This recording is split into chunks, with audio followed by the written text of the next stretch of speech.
Welcome to another edition of Move Through Motivation. I'm your host, Matt Olson, and I have the honor and privilege to sit and talk with a distinguished alumni, faculty advisor, college professor, financial professional, dear friend, fraternity brother, Thomas Rhoads. How you doing, sir? Dr.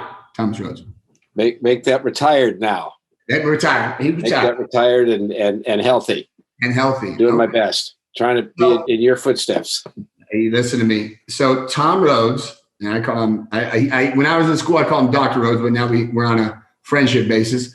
Tom was in 2003. No, I take it back. 2000. He was my college professor. And I had just joined the fraternity at Long Beach State. And Tom, at the time, was teaching finance. I think I had you for Finance 200 was the class I had. And ironically, that same semester, I just got into the fraternity, and I learned that Dr. Rhoads, Tom, was the same fraternity, and he was going to be our alumni advisor. And that journey started in 2000. And 20 years later, he's retired from being a professor. He has still stayed in close contact with me. He came to my 39th birthday, the day I had chemo, on my 6th infusion. And him and about 30 guys showed up at Mimi's Cafe over in Duarte, and we had breakfast right before I went and got poison put in my veins. And Dr. Tom Rhoads and Jules Hooper, my drafting teacher, came to that breakfast because they both went to Long Beach State and were integral parts of my youth and college experience. So tell us about yourself, Tom. I'd love to hear background. Where'd you grow up? What'd you do? Where are you from? Two bald guys talking. It's just two bald guys talking today. Well, geez. Let's start at the beginning. Let's start back in the days. How long were you a professor at Long Beach State? Well, when I got out of school, originally, I had my MBA in finance in 1971 from USC. And I wasn't planning on going back to school after that, even though my father and my older brother were both attorneys. Mm. And so I went out and I was doing very well. I was working for Union Bank in business development, and I had a nice office, and I was on airplanes and eating in fancy places. But I looked at it isn't where I really wanted to go. I didn't want to be the vice president at the bank and something like that. And so I went back and got some more education, and I went to law school. Okay. And I had to support myself. I had to make some income while I went to law school. And so that's how I started teaching at Cal State Long Beach. So that was, what year was that you started there? 1973. Teaching in 73. There were all these baby boomers who were younger than me, 8-10 years younger than me, that were coming through the CSU system. And it was one of those times when they hired people with master's degrees to teach classes because there were so many students coming through. Okay. Same thing when your group of students came through. Right. And so I taught at night and went to law school in the daytime. So it's from 1973 until when did you retire? What year did you actually retire? 2016. Wow. All those years. So what's that? 27 plus 16 is what? 30. Wow. Almost 40 years. About 40 plus years. 42. 43 years. Wow. And average class was what size when you were teaching? All the average 10, 15, 20, 25? Oh, 35 or 40. 35. So you College of Business. Wow. 40. And so I figured I had about 12,000 students. Wow. 12,000 students. I find that remarkable that you stayed in that profession so long. And my recollection, now I'm going to date this podcast a little bit. In 2000, when I took Finance 200, I think Tom introduced what is now online learning. And I tell you why. I'll give you the scenario why. And Tom will tell you this. It's about, I started that semester in his class. And in the beginning of the semester, I got ran over by a car. I tried to stop a car from being stolen at a local sorority house. I got ran over and I couldn't come to class. I was kind of immobile. And Tom at the time had said, don't worry, I'll do like this online or send you an email and you could do your tests and your studying and do this. And so before online was online, Tom Rhoads, you invented it back in the day in 2000, before it became popular. Before there were degrees online, you came up with this concept. So that was an interesting story. And my first real experience with Tom of, I was hit by a car. I literally was ran over by a car. And here my college professor was very reluctant to give me the chance to not drop the class, but just, work through it. So that was the first time that he was by my side in this struggle. Okay. Second time was when he was our alumni advisor, right, Tom? How many years did you actually do the alumni advisor for the fraternity? How many years? It's been on and off since I was first asked. I waited until the fraternity approached me. Okay. And that would have been 77 or 78. Okay. And for about 5 or 6 years, I was a faculty advisor, and I have that really strong group of guys, Then I got married and really put my head down and worked really hard for about 15 years. And was practicing law. And when I turned 50, I stopped doing that. And asked Wessling one day, what are you doing? What should I do with my free time now? And he said, well, Cal Lambda might be worth coming back to. I said, you think so? And he says, yeah, why don't you give it a try? And I went back and Brian Wagner was the president at the time. And it was were you there for the Thanksgiving dinner? Yes, sir. Yes, sir. Yes. When the girls. When I was a JI, I just got initiated when Wagner was president. So. Okay. That was the first semester. And they had the exotic dancer, the dancer. Yes, it was. It was a special night. We call it a special night in the fraternity. Yeah. And it was all handled well. It was in the utmost fun times. And I went, no, these guys, fraternities are supposed to be in that situation. No.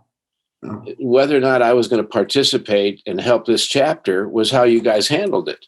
Right. And it was handled excellent. So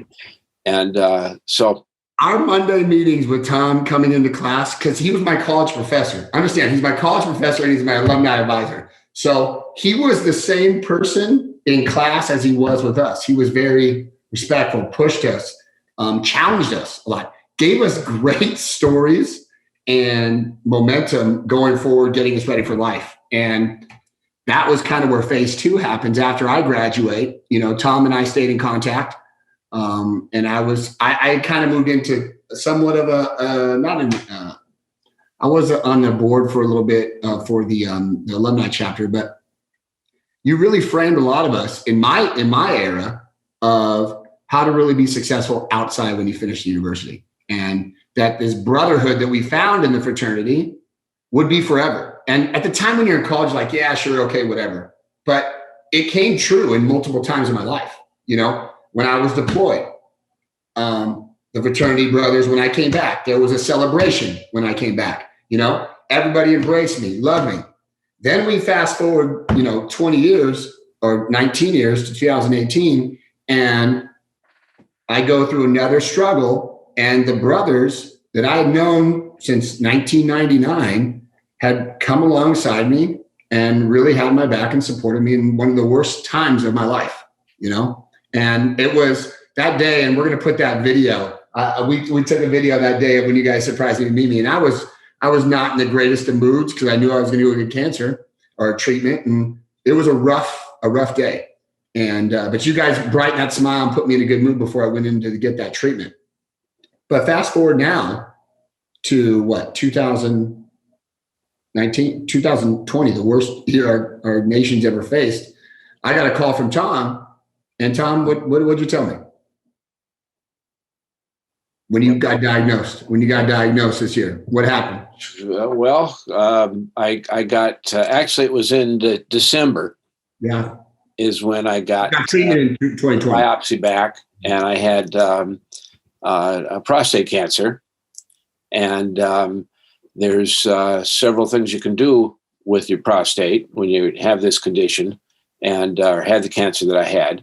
And it depends on the health, how healthy you are at the time.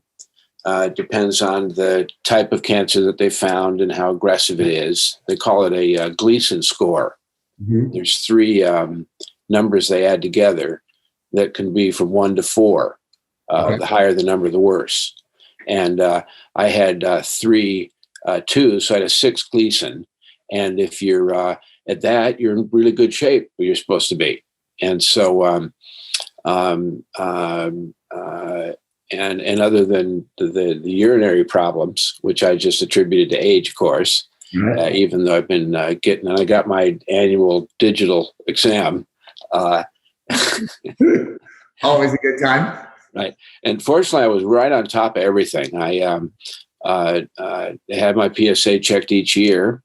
And in June, it was above the whatever it is, the number when you're supposed to be concerned about it. And so we waited 90 days and I took it again. And then it was again over the limit. And so I had the biopsy in, I guess, November, and had the results of it back December 1st. And then got to work and figured out where I was going to. I didn't have the surgery at the same place that I had the biopsy. I didn't really intend to. My default is that you go to the biggest, most specialized place you could find, which is usually a teaching hospital, teaching university, or a specialized place like the City of Hope. Mm-hmm. And I was at a local place in Orange County where I had a small urological group where they did but anyway, you figure out what you're going to do. And I figured that surgery was the best for me. And it's called there's a Da Vinci machine. Okay. And it's the mechanical fingers that go inside of you and do the repair work and do the surgery. And I went to UCI and had the surgery on February 2nd. And, even though it's just that laparoscopic you really, really knocked me down. I was really, whoa, I felt like I got hit by a truck. Right. And so now I'm having my every 90 days, I'm having a PSA check. And the numbers that they're getting on the PSA, last time I spoke with the urologist, he says, that's just noise. It hasn't come up to a level where he's going to be concerned about it. Mm-hmm. And what that tests is if there's been a metastasization of the, I had some that was on the margins when they did the pathology on the prostate. And they weren't sure if some got out. And I have my exam every year, annual. I did exactly what I was supposed to do. I got in and had the surgery as fast as I could possibly have. And it still is an issue that there was some cells on the margin. And so as early detection as possible. Yeah. And when did you? I'm going to be okay. Yeah, and then my question is when you got after you had the surgery, now you go every 90 days to make sure it's clear that you're checking PSA? Yes, for the first year. Yeah. It's every 90 days. And I'm going to talk to the surgeon after I get the one in December. Okay. And so I'm just... Hey, we call it anxiety or... the nervous Nellies, it's butterflies in your stomach when you go into those. I had a melanoma on this earlobe in 2011. Mm-hmm. And see, this is about a third smaller. Yeah, you can tell. The left one. Yeah. And did they take a piece of the ear out for that? Oh, they took a big chunk out and re-put it back together and everything. And so, and once again, it was just a little speck. I went in to see the dermatologist because of something on my neck. And my wife said, have them look at that little speck on your earlobe. And that turned out to be the melanoma. Wow. Huh. There's a correlation between melanoma and prostate cancer, but they haven't been able to figure out any causation. Yeah, it's such a, when you have one, could it go lead to another? There's so many things like conspiracy cancer theories that we go through our minds. Like, did this cause this or did this cause that? And it makes it challenging once you had your treatment and now you're in the remission stage, we'll call it, that you have to go through these treatments. But, tell me about what you've done this year specifically, being 72, being in remission from cancer, how you have stayed motivated, healthy, because before this happened, you were surfing what, every other day, every day? How often were you surfing? At least once a week, many weeks, twice a week. Yeah. Trouble is everybody else is working. Yeah. Yeah. Cycling 3 days a week, 10-pound dumbbells. I do, 100 rep sets with the 10-pound dumbbells. Before we go any further, Tom, I want to show the world what a 72-year arm looks like doing 10 pounds. Flex up, baby. Flex up. Show you. There we go. There it is. Hey, I see the cuts. I see the cuts. I see the cuts. That's what I'm talking about. You just try to stay in shape. Hey, listen, you're 72 years old. You're walking. How many minutes a day are you walking? How many minutes a day are you walking?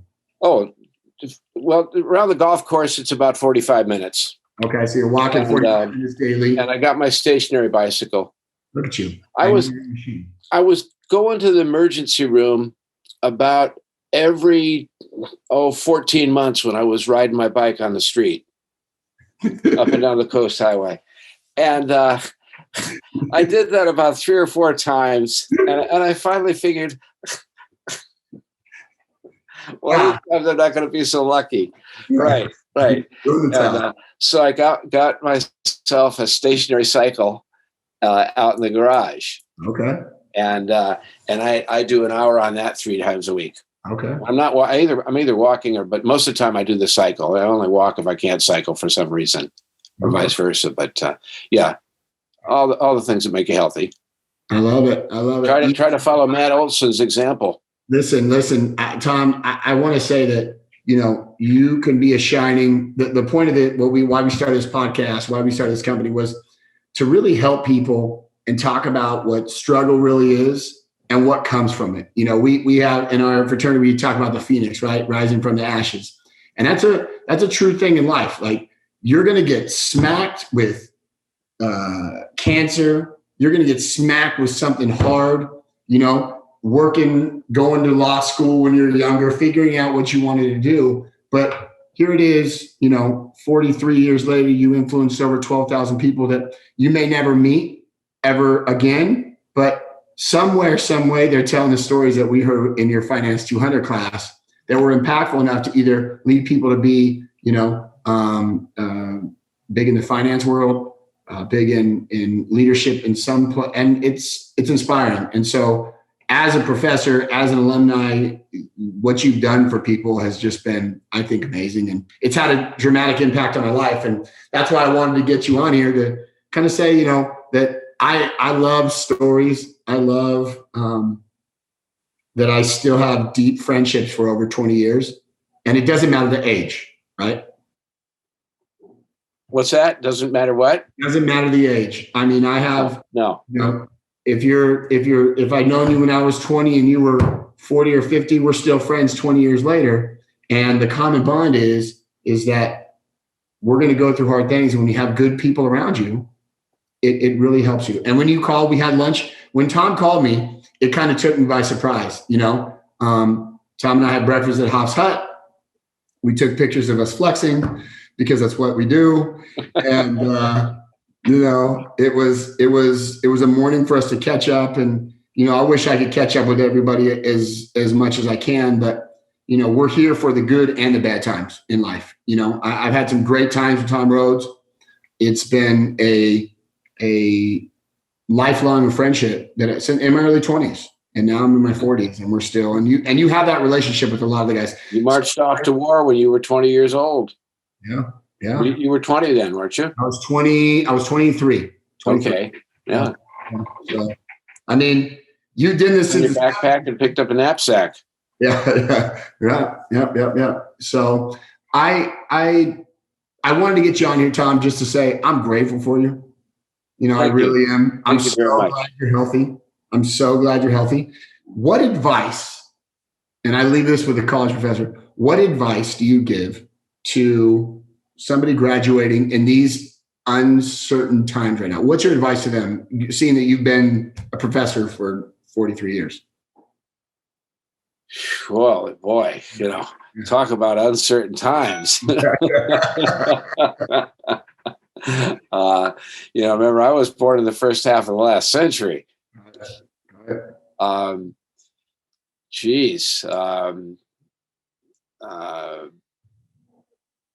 Education. I graduated from college in 1970 with my bachelor's degree, and I didn't want to go out in the world with just a bachelor's degree. I wanted to have something more on that's why I got my MBA before I went out and started working. And by that same principle, I went to law school so I'd have more choices. And so education is the key to everything. Yeah. The way you and I met, the more contact a student has with the university outside of class, the better they'll do and the more likely they'll graduate. Oh, okay. So active involvement in college. The university has a different organization for every kind of kid, every student, depending on what they need. Where do you put the risk takers? The guys who would be out in the bars on Monday night, the guys who are taking risks, they're the ones who join fraternities. They're the risk takers, just like yourself. And somebody's got to be able to talk to them. And I knew once a week you guys had to see me in the meeting. Yeah. And if you weren't advancing towards your degree, you knew you weren't doing what you were supposed to do. You weren't getting up and doing the job and getting it done. And I reminded you that every week. You just looked at me and you knew, oh yeah. Have I been doing what I'm supposed to do? That's what well, you're the very ones. Well, I was in the fraternity when I was in college. My father was in a fraternity. Huh? And it's the risk takers. It isn't the bad boys. We don't make them. We don't make them into guys that do the stuff fraternity guys do. They come here and they do that. But it was for the fraternity. The bar scene would pull them away and they drop out of school.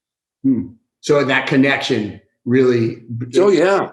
It did. A connection to the university. It was tied to the university. It kept us bonded, and driven and working together. So you and your buddies are proof of that the system works. Yeah. Our relationship, the contacts we have, the support we have with each other, it absolutely positively works. And it's a tribute to the CSU system also. Look at the product we produce. Want to get things going.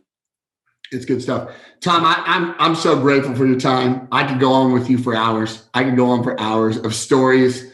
And we could talk about Young Bull, Old Bull at another time and date. And for those of you who know the story of the Young Bull and the Old Bull, if you don't know, go Google it. That was one of our many lessons in our alumni advisor days. And I'm grateful for you, Tom. I really am.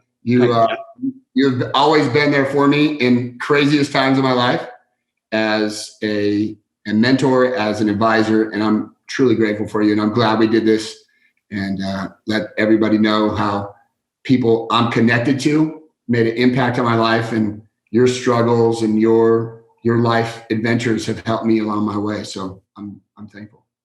Well, you bet, Matt. I'm glad you're my brother. Yes. Feelings mutual. Great. Well, a big Phi Alpha to you, my brother. Take care. Phi Alpha, Matt. Okay. And have a good evening. Tell the wife and kid I said hi. You too. Okay. Bye-bye.